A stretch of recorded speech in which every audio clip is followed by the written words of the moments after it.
Estamos de volta com Bastidores do Poder e recebemos agora o secretário de Estado, João Otaviano, de Logística e Transportes. Gente, eu só não vou começar a perguntar do trem para ele, porque ele não tem nada a ver com o trem, porque o trem é o secretário de Transportes Metropolitano. Mas qualquer coisa que está assim, com trans na frente, eu já tenho vontade de falar, e o trem, e o trem?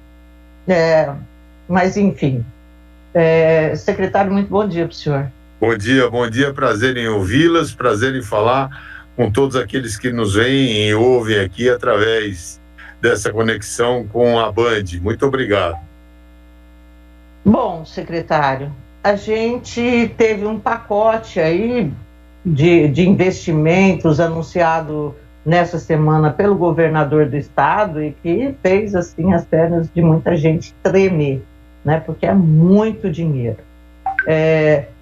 O que tem da parte de logística e transporte nesse pacote anunciado de mais de 40 bilhões de reais?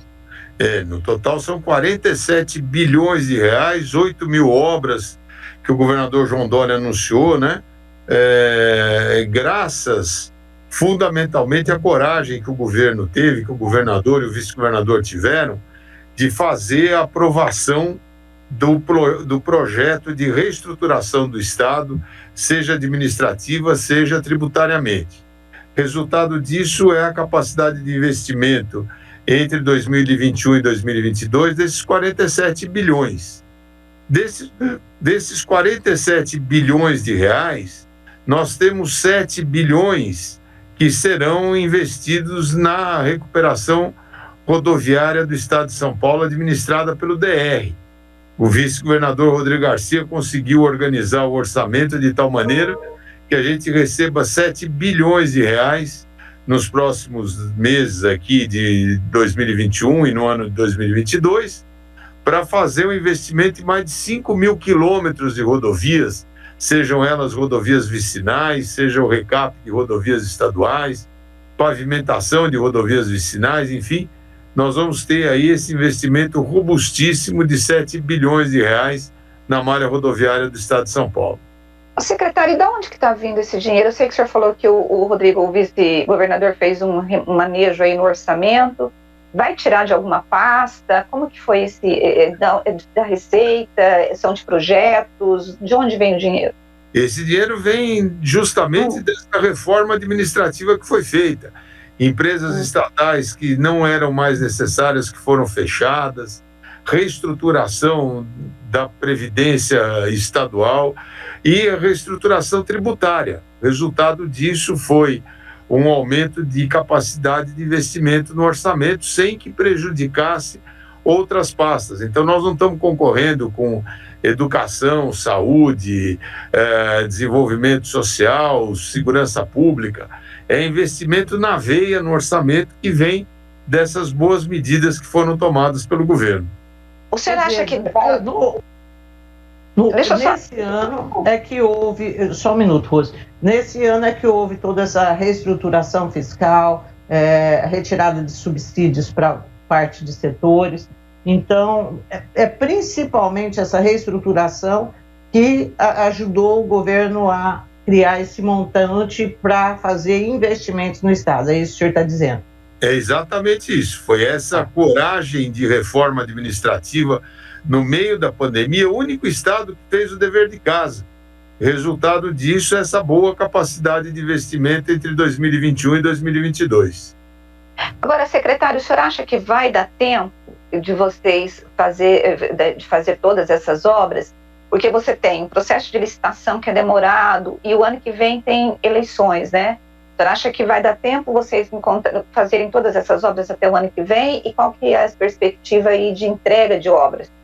Já começou. Nós já estamos com obras em andamento, nós já estamos aí com licitações em andamento, quer dizer, para que não haja uma perda de tempo nesse cronograma.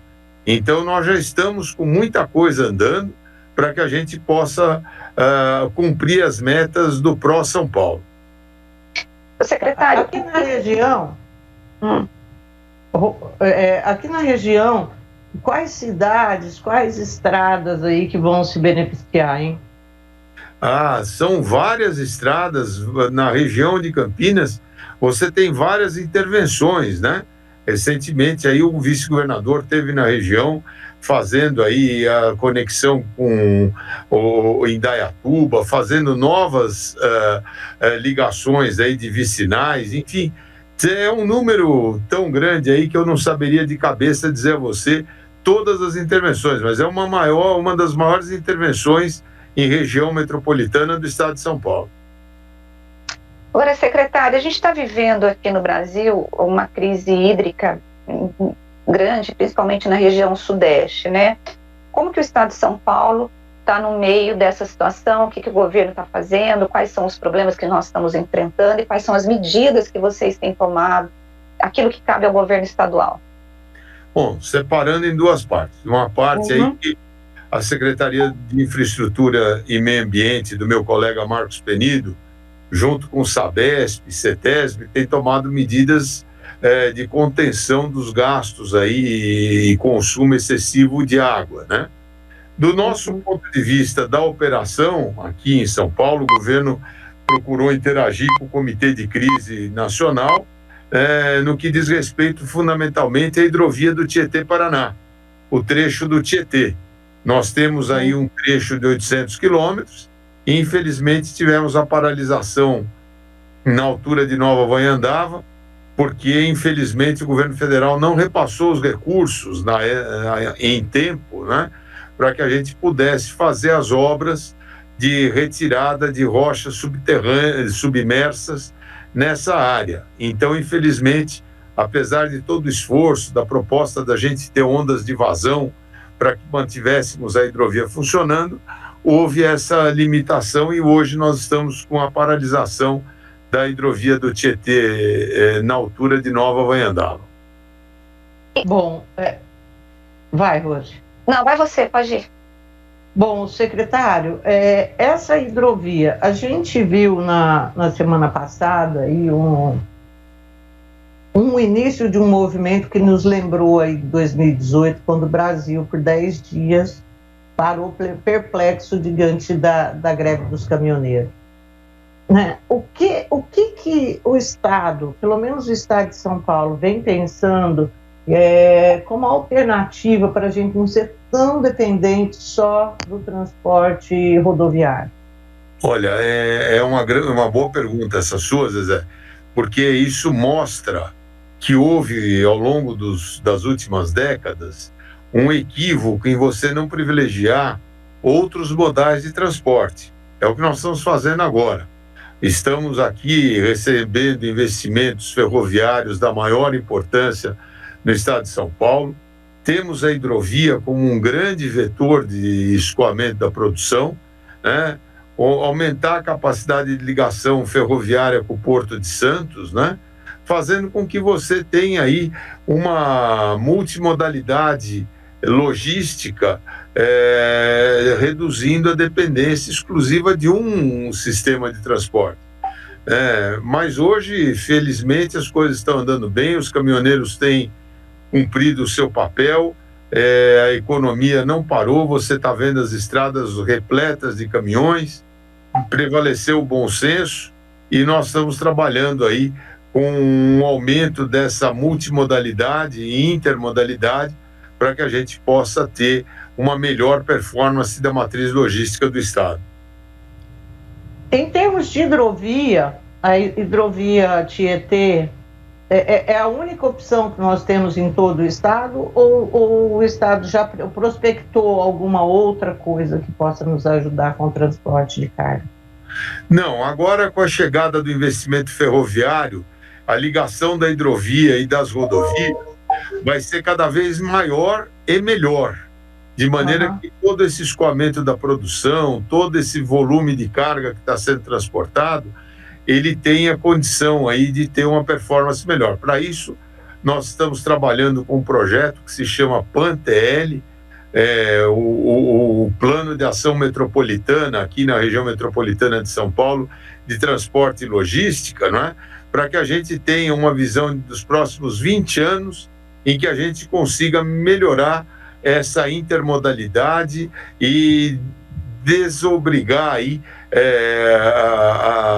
a questão do transporte rodoviário nos principais eixos e nas principais artérias da região metropolitana.